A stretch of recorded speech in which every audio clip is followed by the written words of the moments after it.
Hello, everyone. Welcome to Court with Krissy. You know, when Judge Mogen says this is a very serious crime or a very serious matter, the sentencing will be good. I'm serious. I hope you like it. Court with Krissy is now in session. We will go on the record in the matter 23 CF 55, State of Wisconsin versus Sarah Stady. The state appears through District Attorney Kevin Schmidt in person. We have Sarah Stady in person in custody with counsel Daniel Chapman. We're set here today for a plea and sentencing. The parties have reached an agreement. Mr. Chapman, can you please recite the agreement for the record? Judge, Ms. Stady will be pleading guilty to the fifth offense OWI charged in the information. The state has agreed to recommend the presumptive minimum 18 months initial confinement, and there is no particular agreement on extended supervision. The state has agreed that Ms. Stady and I can argue for less under the benefit to the community exception under 346.65. But that is the agreement, Judge. All righty. Okay. And Ms. Stady, that is the agreement that you've reached with the state? Yes. And that is your understanding? Yes, Your Honor. So I have in front of me a plea questionnaire waiver of rights form. Do you recognize this document? Yes, Did your attorney go over this document with you? he did, Your Honor. Did he go over it with you thoroughly? Yes. That is, did he essentially read it word for word? Yes. And so you understand everything completely. Yes, Now, is that your signature on the second page? it is, Your Honor. If you had any questions with regards to something on this document, did you ask your attorney Yes, and he explained it to you? correct. So you're pleading guilty to one count OWI fifth.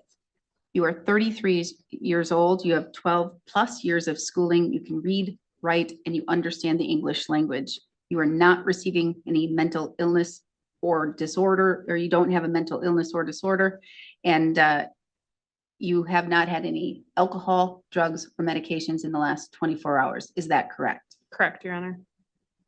Did your attorney thoroughly go over with you what the state would have to prove your guilt beyond a reasonable doubt? Yes, Did he go over with you the mandatory minimum as well as the maximum possible penalties that you could face? he did. All right. Now, because you're charged with crimes, you are entitled to constitutional rights. And each of those rights is listed on this document. And I'm going to go over those rights with you because this is a mandatory prison case. And I need to make sure that you thoroughly understand those rights.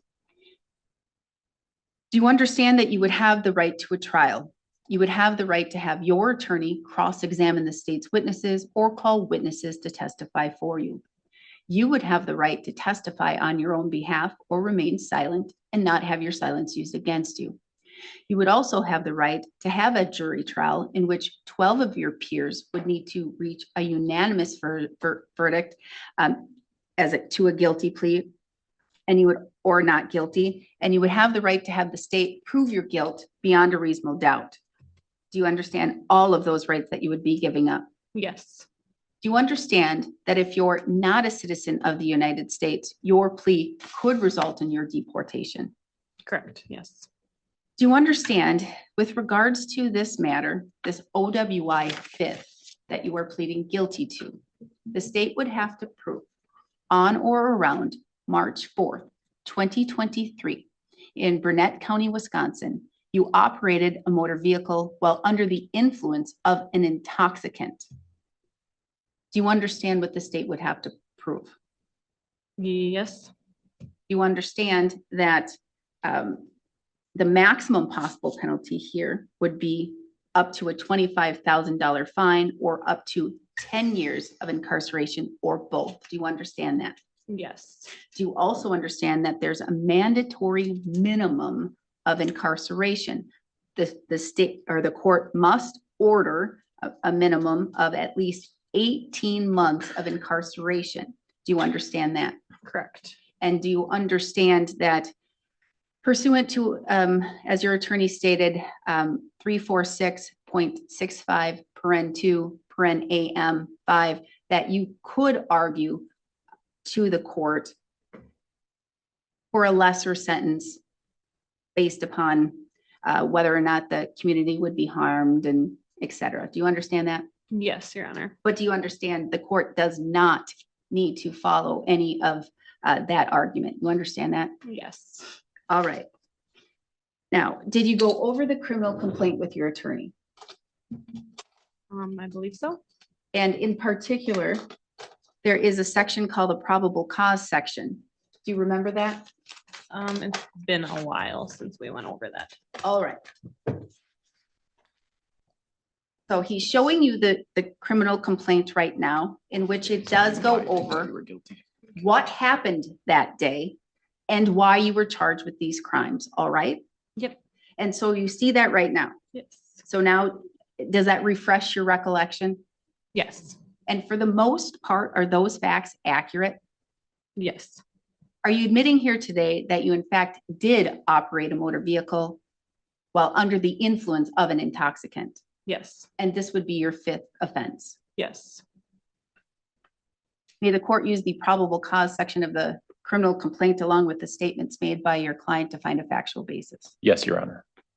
Has anyone made any threats or any promises to you, Ms. Stady, for you to plead guilty to this charge? No. You're doing so freely and intelligently. That means you're telling me that you fully understand what you're doing here today Yes, correct. and voluntarily. Yes. Has your attorney represented you competently? Yes. Has he answered all of your questions? Yes. Has he looked at this matter thoroughly? Yes. Has he discussed the discovery that the evidence in this case with you? Yes. Has he discussed whether or not you have any defenses or perhaps a lack of defenses in this case? Yes. Are you satisfied with his services? Yes. Do you have any questions for the court or for your attorney before we proceed? Not at this moment, Your Honor. All right.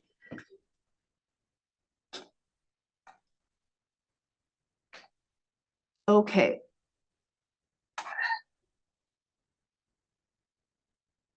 I'm sorry, I'm having an issue right now where my ears are both ringing and I can't, it's very difficult for me to talk. So it's very difficult for me to be able to go through this, but I'm going to try. So no one's made any threats or promises to you and you're satisfied with your attorney's services and you don't have any questions for the court. And that's what you're telling the court here today. Correct, Your Honor.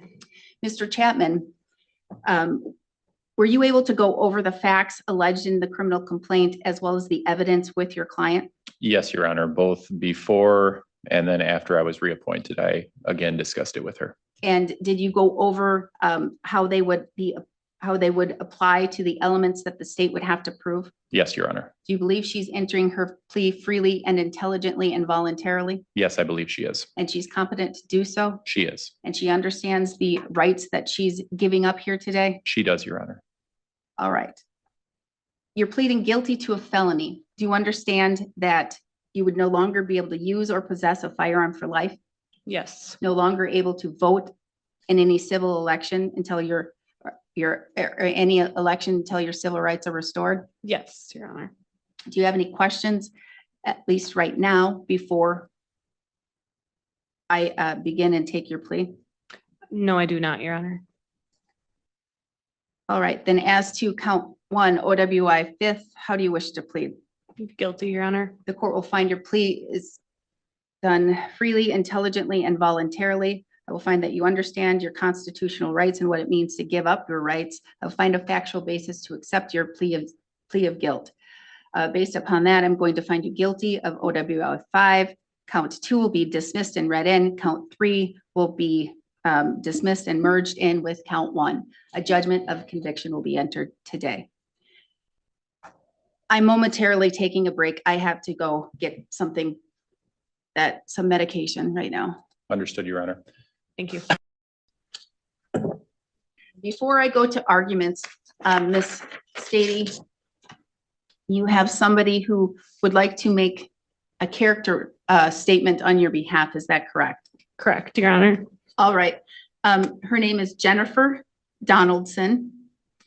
Ms. Donaldson, can you please provide tell me who you are, your relationship to Miss Stady, and what you would like me to know. Thank you, Your Honor.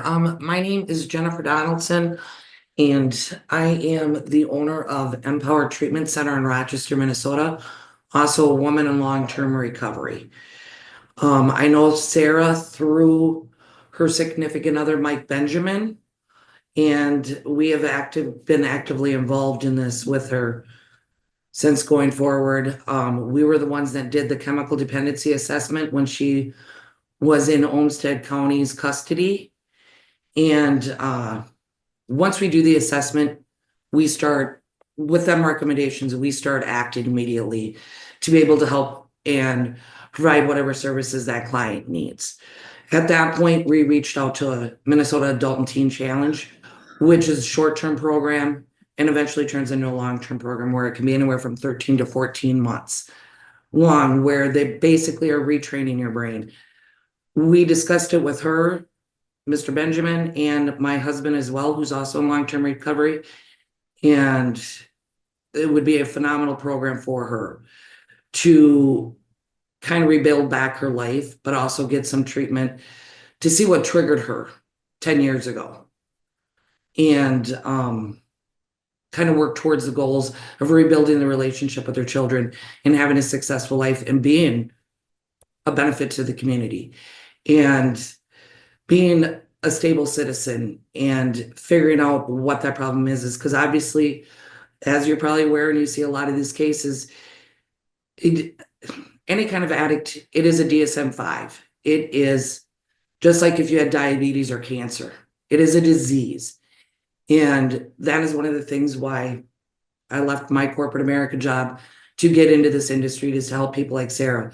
I will tell you, there's very few people that I actually take time away to speak on their behalf in a court of law when we realize there's 100% in on being able to come up with a solution and what they need to do and how they would need to change and live a full life for recovery.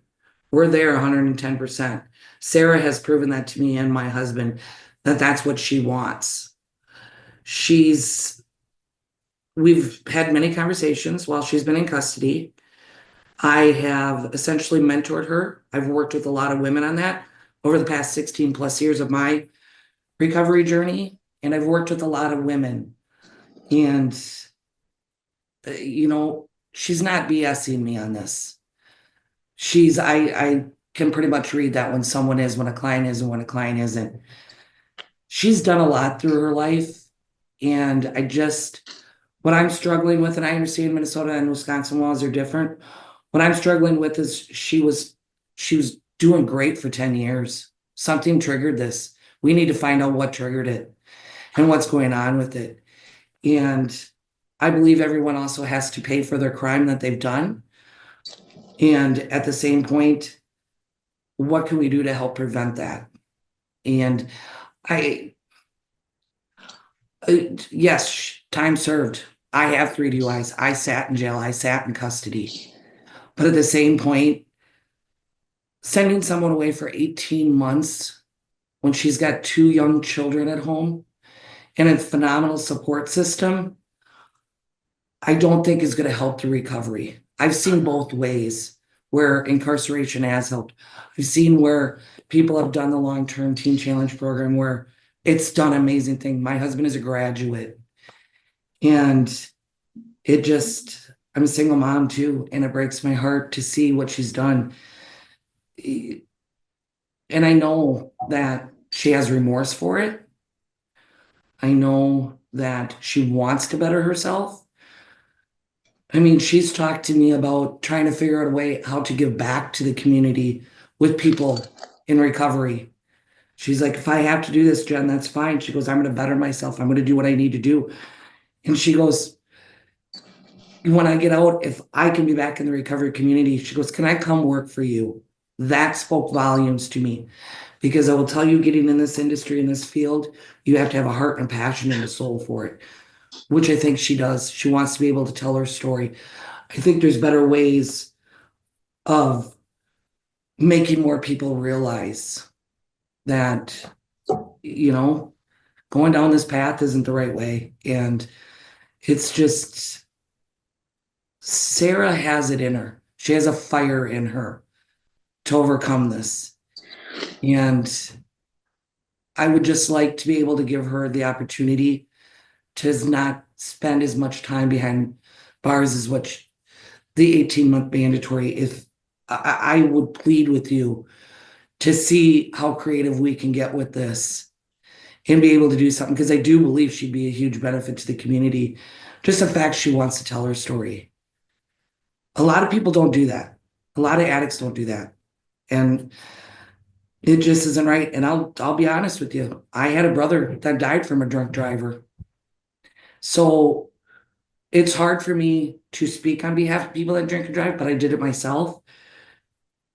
She does feel remorse. She knows what she could have done. And I've been pretty hard with her. And I don't know. If there's anything we can do to get creative with this, I know she would give back, and I know she would do such amazing things for the recovery community. And I'm sorry, with the epidemic that's going on with addiction, we need people like her telling her story that could potentially change someone else's life.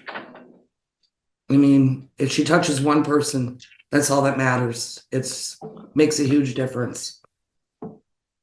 It really does. Thank you, Ms. Donaldson. All right, now I'm going to turn to Mr. Schmidt for your argument and sentencing recommendation, please. Sure. My recommendation is going to be 18 months initial confinement, 1 year extended supervision. So Ms. Stotty Simply has, 1 year? yes, Ms. Stotty has a lot of unique characteristics to her that cuts positively and negatively. She doesn't appear to be a person who has much connection to Wisconsin. All of her convictions are in Minnesota. It's the 4 OWIs, it's 2 driving inimical to public safeties. So all of her convictions are driving related, 2 of them not necessarily alcohol related. Even in this case, when she had contact with law enforcement, she said to them, you know, I'm not from Wisconsin, my OWIs are in Minnesota. Ms. Stotty's OWIs occurred, 2 of them in 2010, 1 in 2011, and then the last one in 2013. So they all appeared within a relatively close range, and the last one was 12 years ago. So she hasn't had an OWI in a very long time, which is why the reason I'm recommending a shorter term of ES than I normally would is because of that, and because she's not a Wisconsin resident. I think she's already done a lot of treatment in Minnesota as well. So I think a lot of what she'll be doing will be refresher, relearning things, repicking up techniques that she didn't apply here. The reason why I'm arguing for the 18 months initial confinement, I don't think the court should go higher because of that gap since the last OWI is so immense. The reason I'm arguing for the 18 months in this case, though, is it can be easy to forget why OWI is a crime and why it has such a high penalty. Because whenever we have an OWI where there's nobody who got hit or killed, we have just the offender. So all the information we're hearing is about rehabilitative potential. And that fixes the focus directly on what benefits them. OWI is a crime. It has such a high penalty because it's a high risk crime. It's a crime of risk. That's why the legislature always changes the reckless driving laws in tandem with the OWI laws, because they're both associated with risk. And it's kind of an oddity, I think, personally in Wisconsin, that if someone has an OWI 4 or an OWI 5 or 6, you know, we talk about like 1, 2, 3 years prison. When somebody has an OWI 5 or 6 and they hit someone, it goes way higher. And if they hit someone and kill someone, it goes higher still, because the actual act is the same in all of those. It's the risk. In this case, the risk imposed was pretty high. There are certain blood alcohol concentrations where a person might be, am I intoxicated? Am I just a little buzzed? Am I good to drive? Miss Dottie was at a 0.269, which is well beyond that. She clearly knew she was intoxicated. You could tell from the statements to the officers. She was pretty hammered. She knew she shouldn't be driving. She mentioned saying, "I'm getting arrested" to an OWI before they even really arrested her yet on the phone to a significant other. I fully believe, based on what we've seen from her and what we've heard from the character witness, that she has the fire, she has the desire to change. My concern is with the follow through. That's why I think we need the prison and the ES, because we've even seen it just in this case with the missed court appearances. She's already forfeited more money in cash through non-appearances in this case than most people get as the fine for this offense. And I think that demonstrates, the fear of seeing this to fruition. Being sober is scary for people who are alcoholics. And I think she needs that prison and that ES to deal with that. It's fully true that substance abuse, alcoholism is a DSM-5 disorder. OWI is not. Thank you. Thank you. Before I begin and ask your counsel for argument and his sentencing recommendation, again, I apologize for having to stop. Do you understand? And I did ask you or tell you this and ask you this, if you understood that I don't have to follow any argument as to going lower than the mandatory minimum, but do you understand I don't have to follow any recommendation? Nothing's binding on me. Do you understand that? Yes, I do, Your Honor. And do you still wish to proceed? I do. Okay, thank you. Mr. Chapman, argument and sentencing recommendation, but do you have an account for her jail credit? Yes, Your Honor. It is 78 days. Okay, thank you. I've got the dates if anyone wants them. Thank you. And I'm bending over just so you guys know that to get my OWI information, because with OWI 5s, I have to specifically calculate the fines. Given that it's a prison sentence, they do not count today, so it would be 77 days actually. Thank you. Argument and sentencing recommendation, please, Mr. Chapman. Judge, I think the state laid it out perfectly as to why this case calls for 18 months. And Ms. Donaldson addressed the rehabilitative potential. And I know that Ms. Stady is going to address the court and probably address her personal situations in more detail. Specifically, I'm asking the court to consider less than 18 months under a particular statute that actually doesn't call for the court to look at specifically the seriousness of the offense or the rehabilitative potential. I agree that under the seriousness of the offense and the rehabilitative potential, 18 months would be the appropriate sentence. I don't think it calls for more than that 18 months, but under the statute that calls for the exception, it asks the court to look at, would the community benefit? So is it in the community's interest that Ms. Stady serve less than 18 months? And would the community be harmed by her serving less than 18 months? So I'm going to focus mostly on those particular two issues. First of all, as to whether the community would be harmed, I don't believe there would be any difference to the community as to whether Ms. Stady serves 18 months or 12 months or something in between. She's not going to be eligible for the earned release program in prison. She may be able to do some sort of treatment in the community, but really the prison is about punishment. That's what she's going away for. And I think the punishment aspect to Ms. Stady and whether she learns her lesson won't make a difference to the community, whether that's 18 or 12. I believe that the 12 would be sufficient, that she is sufficiently punished. As to whether it's in the community's interest, that's a different question. I call the court's attention to the fact that Ms. Stady is educated and well employed. She works as a project manager on building projects, building government buildings, essentially. So she's helped managing people in large projects. She's also not just dealing with this case, but she's also active in her church and volunteer work. She volunteers at Hope Lodge, which is a housing center at Mayo Clinic for cancer patients, and at Ronald McDonald's house doing food preparation. And she's also involved with the Adopt a Highway Fund and Litter Bit Better, which is another program that helps pick up the community, the streets around her. She has 2 children, which I believe the community would be served by having her out to see them. And specifically in reference to the state saying she missed court, not really an excuse, but I would point out that she gave birth to her more recent child in May of last year and then missed court, I believe, in July of last year. So not so much fear of sobriety as it was fear of leaving her 2-month-old newborn child.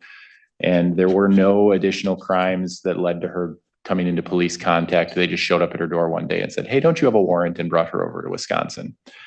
I believe that once she gets out, piggybacking on what Ms. Donaldson said, she is a good candidate for treatment, and she will be addressing these concerns probably at Teen Challenge when she's eventually released. This case calls for prison, and she's going to go to prison. There is no creative way to avoid that, and I'm not asking that. But I'm just asking the court to recognize that Ms. Stady is a valuable member of the community. She does provide services to the community, both through her employment, her volunteer work, and her parenting duties. And that having her out in the community addressing these benefits to the community 6 months sooner, I believe, is a benefit to the community. If the court believes that the additional punishment is necessary or that it's an additional risk to the community to have her out earlier, then follow the 18th month recommendation, please. But if the court believes the community would benefit to have her out early, I'd ask the court to consider that. All right, thank you. Ms. Stady, do you care to make a statement here today to let me know anything that you wish for me to know? Yes, Your Honor. Okay, Yeah, you're okay. Go ahead. you may begin. All right, Your Honor. First of all, I would like to apologize to the court and to this community for my actions.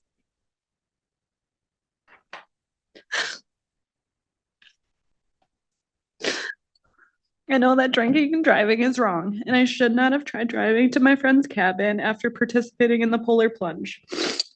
Second, I've done things in the last 12 years that I regret and that I'm not proud of. I'm sorry. I'm sorry. You're reading, and so Okay. I just need Yes. to Yes. ask you to just read slower so my court reporter can take it down. Okay. Because this is a prison sentence, and as a prison sentence, she must do a transcript, okay? Okay. So I want to hear everything Okay. from you. Sorry. Okay. I'll restart. Okay. Your Honor, first of all, I would like to apologize to the court in this community for my actions. I know drinking and driving is wrong, and I should not have tried driving to my friend's cabin after participating in the polar plunge. Second, I have done things in the last 12 years that I regret and that I'm not proud of, like staying with my son's dad longer than I should have, leaving the architecture engineering firm I was working at to go to a general contractor. My biggest regret is being selfish and getting pulled over for an OWI and siren. I obviously was not thinking about how drinking and driving would affect my son at the time. And now my significant other and our 9-month-old daughter. Let alone if I were to hurt somebody else or myself, and I thank the Lord that never happened.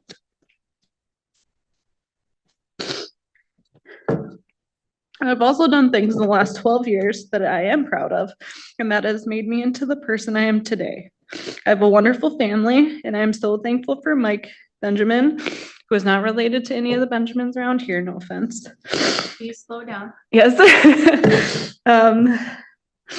Who is taking care of my 7-year-old son, Quinn, like Quinn is his own, and our 9-month-old daughter, Livy.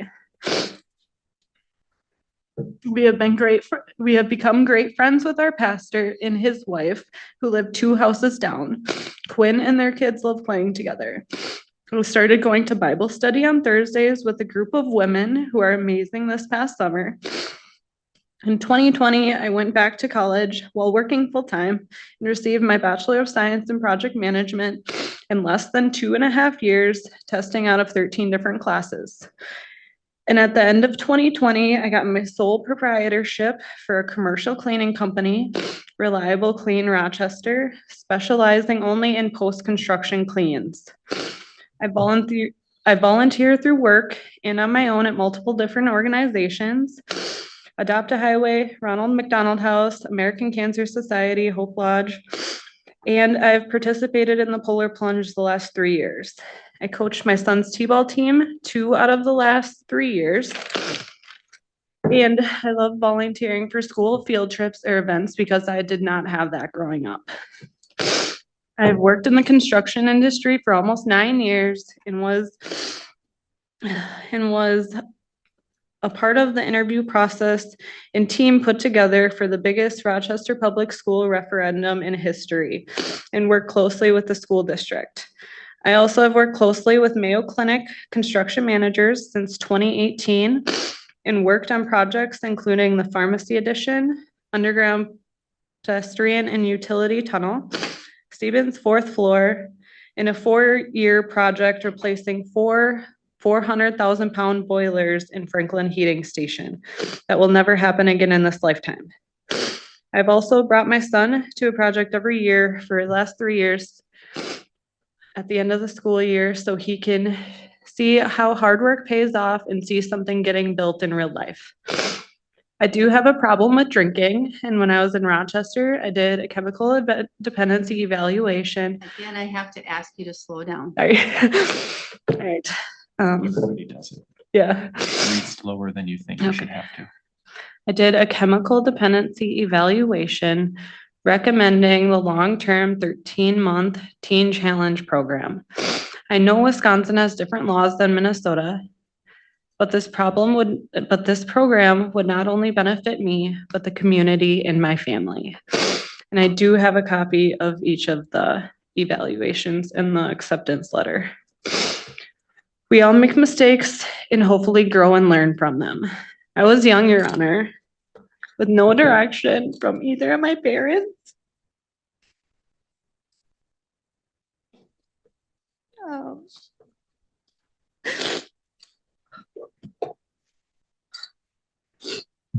People accept the science of the medical field, but do not accept the science behind the criminal justice system in which people do change. I had to learn things the hard way and by myself. This isn't a common thing anymore. And I have a good support system that I have back home.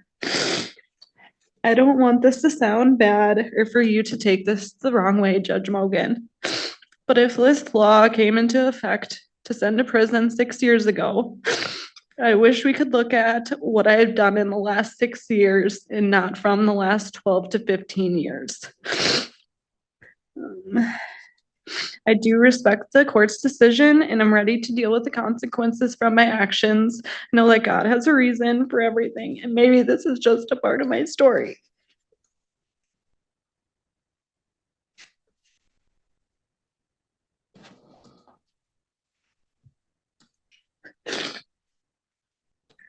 That all? Yes, Your Honor. All right, thank you. Thank you. Ms. Stady, I do appreciate all that you have said. That was a very thought out and very thorough statement. And it did give me a good look into your life and your rehabilitation after this incident occurred and what you have been doing. In sentencing, a judge has to look at certain factors, certain things. I have to look at first the nature and the gravity of the offense. How serious is this matter? Then I have to look at your character. I have to look at your prior criminal record and other factors about you. And then I have to look at needing to protect the public. All right.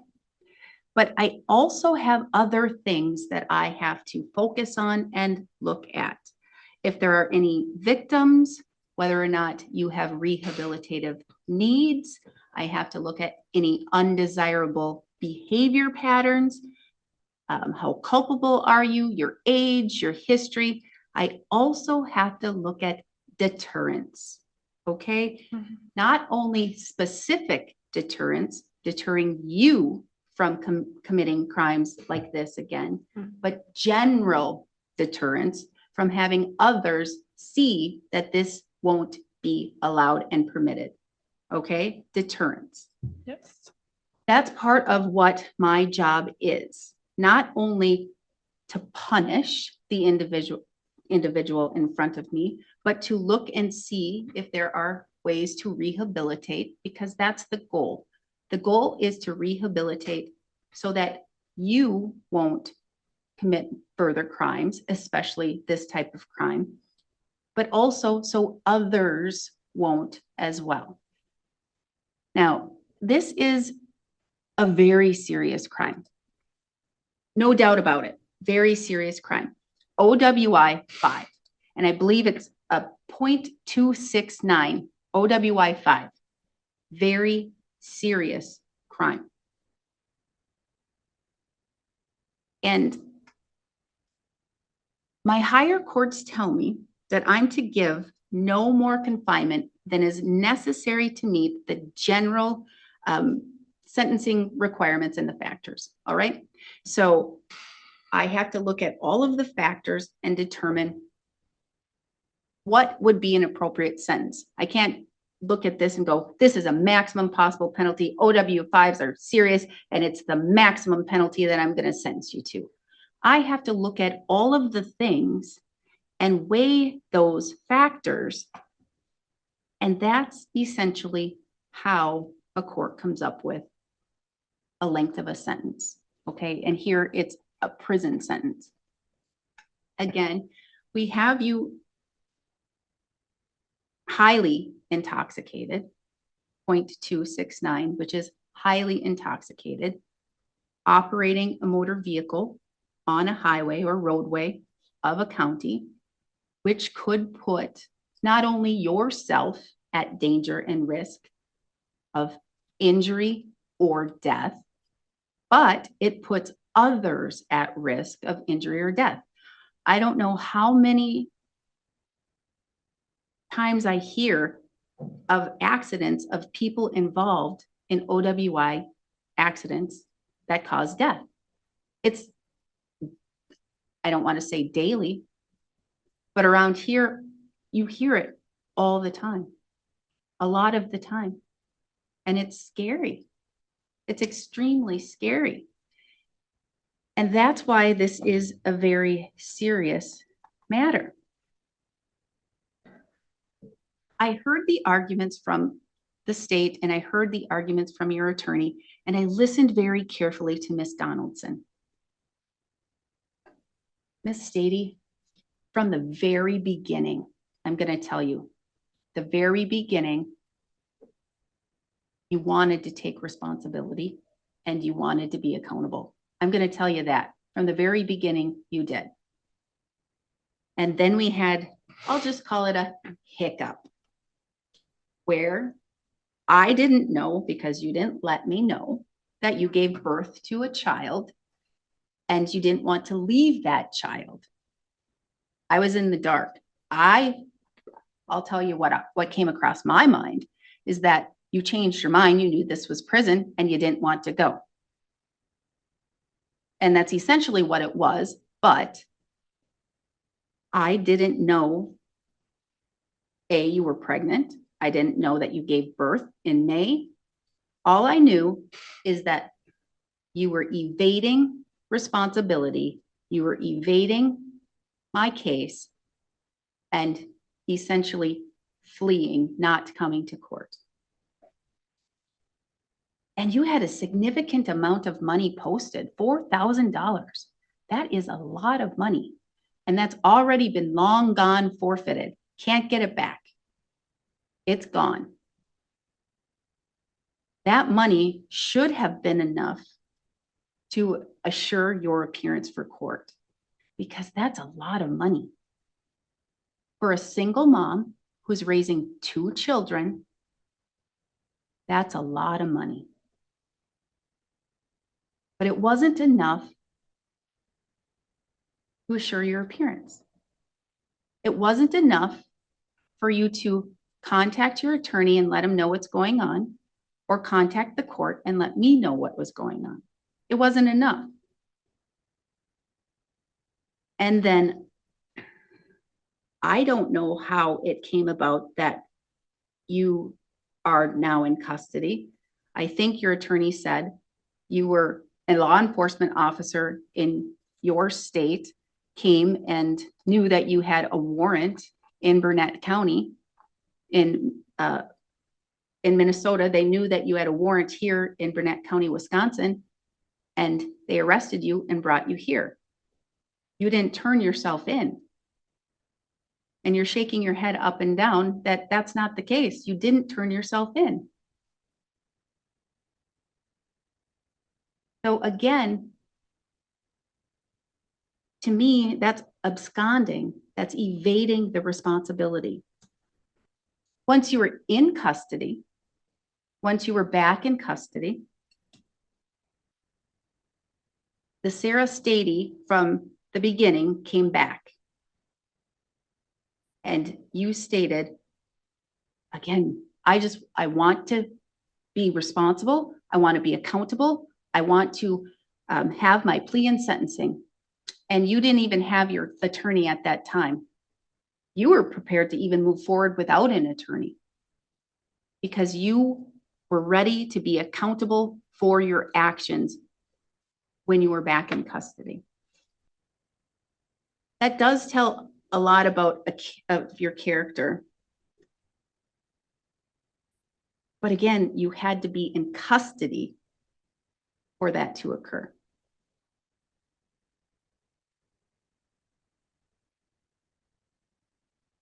You have done a lot with your life in that amount of time, and you have done a lot for other lives in that amount of time since your OWI of March 4th, 2023.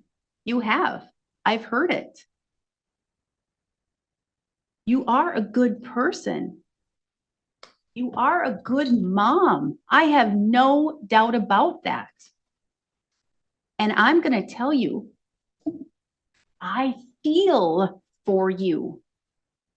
I feel for you that you have been away from your babies for 77 days.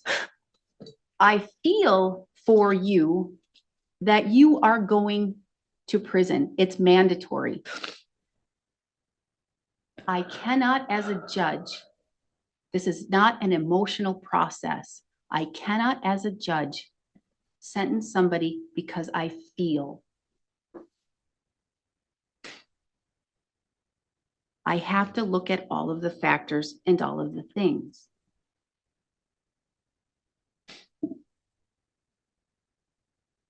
And with all of the factors and all of the things, and even though you've done a lot in your life,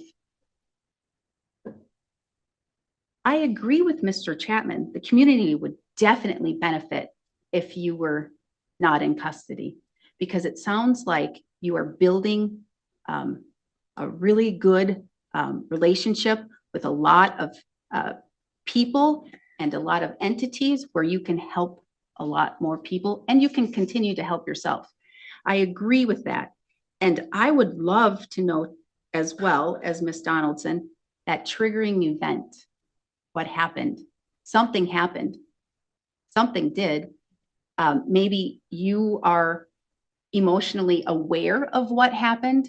Maybe you're not aware because it's pushed way down. I'm not certain, and I'm not going to make you tell me.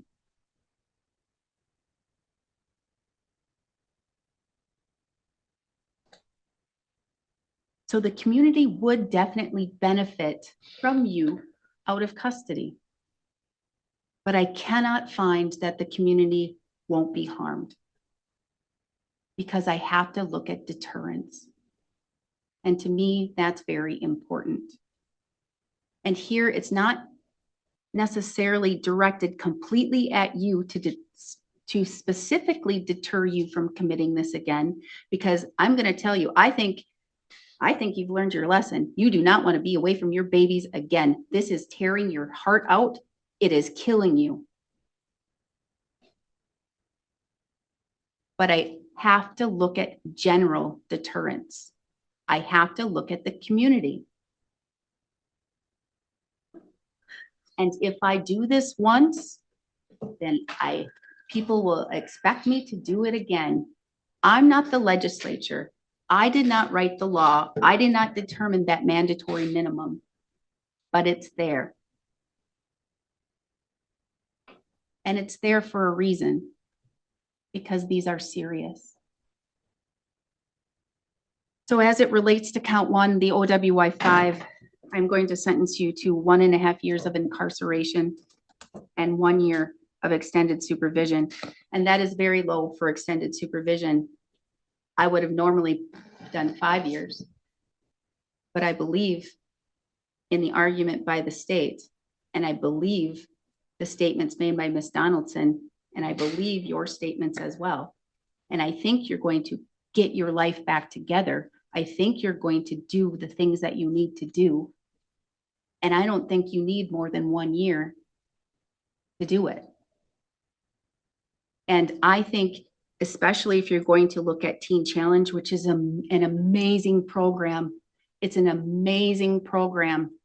If you're going to look at that, or you're going to look at other treatments,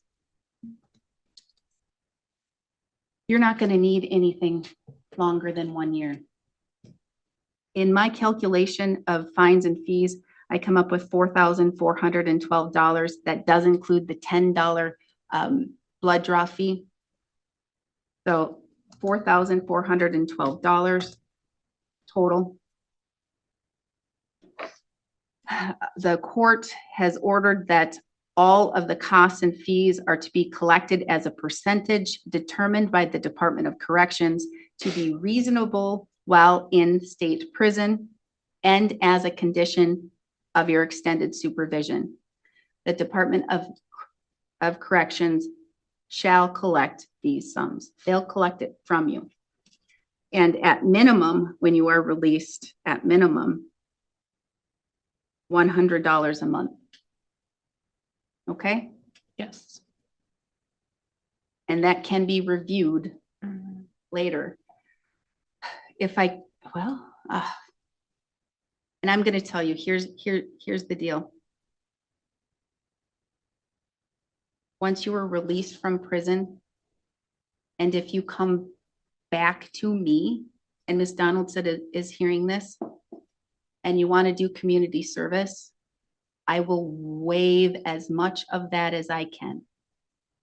Okay? Which could be thousands of dollars. Because I believe that you will do that. I believe from hearing from Ms. Donaldson and hearing from you, you will do that, and you will put, because you already are. Okay? So Ms. Donaldson, please remember that.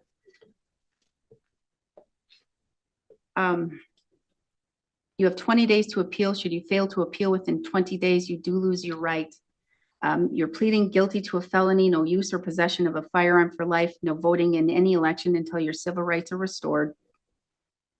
If you fail to pay your fines and fees, not only will the court enter a civil judgment against you, but I will issue a warrant, and you could sit up to 6 months in jail. You see, and you see how that goes. I need your DNA. The jail will make sure that they have it.